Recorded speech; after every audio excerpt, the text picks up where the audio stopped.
Greetings! Today we're going to look at a really cool database called EBook Central, which contains over 100,000 full-text ebooks, and we're going to learn how to make a bookshelf, which is also really cool. Okay, let's get started. We're on the library homepage, and we're going to select the Databases and Articles tab, and you'll notice the A to Z Databases link. So I selected that.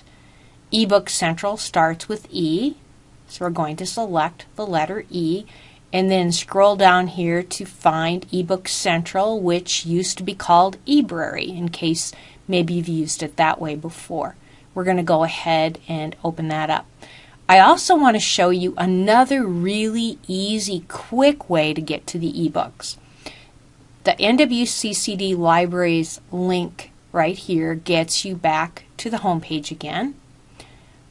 I'm going under Databases and Articles, and if you scroll down to Databases and by Subject, you'll see eBooks and Audiobooks. Go ahead and click on that, and there's a whole grouping of them. Here's EBook Central, so we'll go ahead and select that. Let's start by making an account. You can use EBook Central without making an account, but the account allows you to save your books in a bookshelf and also to mark up the content. You can do quite a few cool things. Okay, to get started, just go under Sign In, and you would go ahead and sign in if you had an account, but right now we don't, so we're going to go with the Create an Account button. Just put your first name, last name. I would suggest using your Sheridan.edu email and use your My NWCCD password. That way it will make it really easy to remember, and go ahead and create your account. Okay, you should have your account set up and make sure you're signed in.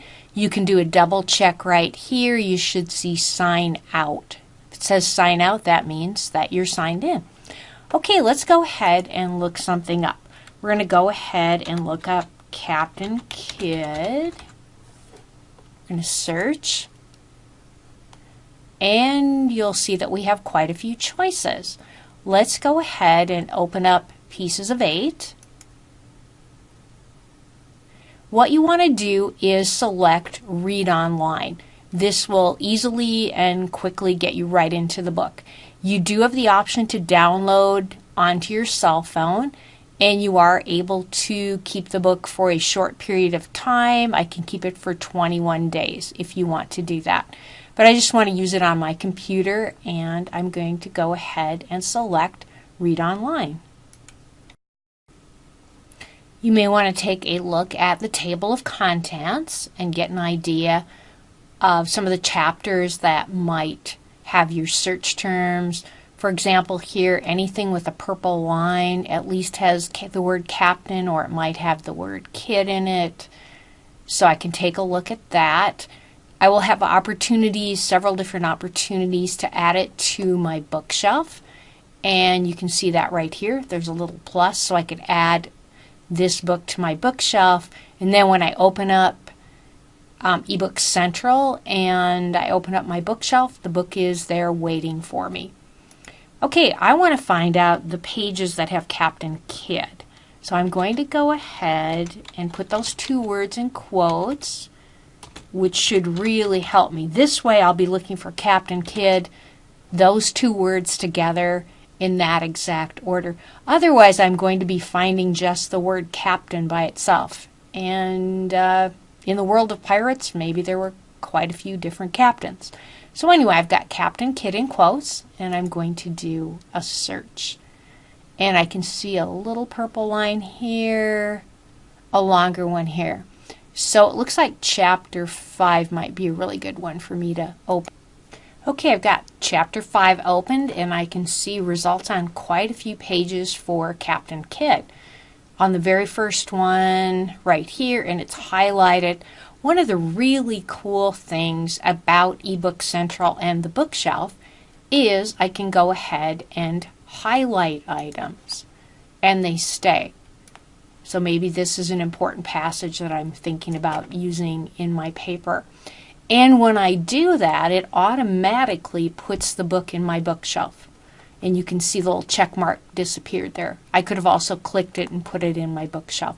But as soon as I start marking up the book, and you can do different colors, you can do a lot of cool things. Let's see, let's go right here, another page. Wow, that looks kind of cool. Here's another one. And let's say that I want to put a note. I can click the little note, and maybe I'm planning on using this in my introduction. So I can put a little note in there if I want and save the note. And there's my little note right there. And I can also go ahead and add a bookmark to that page. So you can do a lot of different things. And if I look at the star right here, and you can see a 2 that opened up there. I'm going to open that up. And there's my highlighting, and there's my note. It says use in my intro. So you're always wanting to go back to that star right there to look at how you've marked up the book. A couple of other things of importance on that top toolbar. Again, here's your download button that would help you download it to your cell phone. PDF. I can download a chapter or some pages to permanently keep. My printing button. I can create a permanent link to this title. I can also use the easy citing button. So I go ahead and select that. And you're probably going to want to use MLA or APA. And you can see that I could do some copying and pasting. But just like with any other database, you always need to check for accuracy because there can be some errors. So make sure that you do that. Okay, let's take a look at some of the features in the bookshelf. I'm signed in. I'm going to select bookshelf. And you can see I've saved some books from some other projects that I was working on. One of the cool things you can do is make a new folder. So if I wanted to make a folder maybe for Captain Kidd and I could add this to my folder, I can move books into folders at any time. For example, this one, Dyslexia and Physical Education, I should probably be more organized and load it into the dyslexia folder. Pretty easy. I would just select it, and then you can see the 3 dots right here and copy to. I'm going to select that, and if I open this up, it'll give me the names of all my folders, and I'm going to add it to the dyslexia folder, and now I have 2 items in that folder. So that seems to work pretty well. If I want to get back to my notes and the way I've marked and highlighted up a book, a couple of ways to do that. I can click on the title. I can also see I have 2 annotations. I can get in that way. And the first one comes up really nicely. But remember, to access them all, you want to select the star. And then I'll go ahead and open that up. And there's my 2 items that I marked up. Okay, let's take a very brief look at one other ebook database, which I think you will find very helpful. I'm back on the library homepage. It's called Gale Virtual Reference Library. I can open up databases and articles, A to Z, and go to the letter G for Gale Virtual Reference Library. Or remember, we've got that ebook and audiobooks link. I can go under there, scroll down to the G's, and select Gale Virtual Reference Library.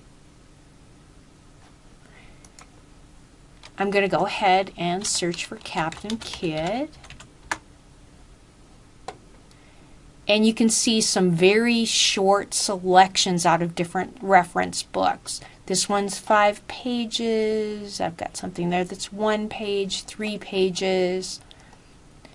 I think the only tricky thing is you're better off to open this subject link right here rather than view the ebook. If you do that, you're going to have to go back and search for William Kidd inside of that book.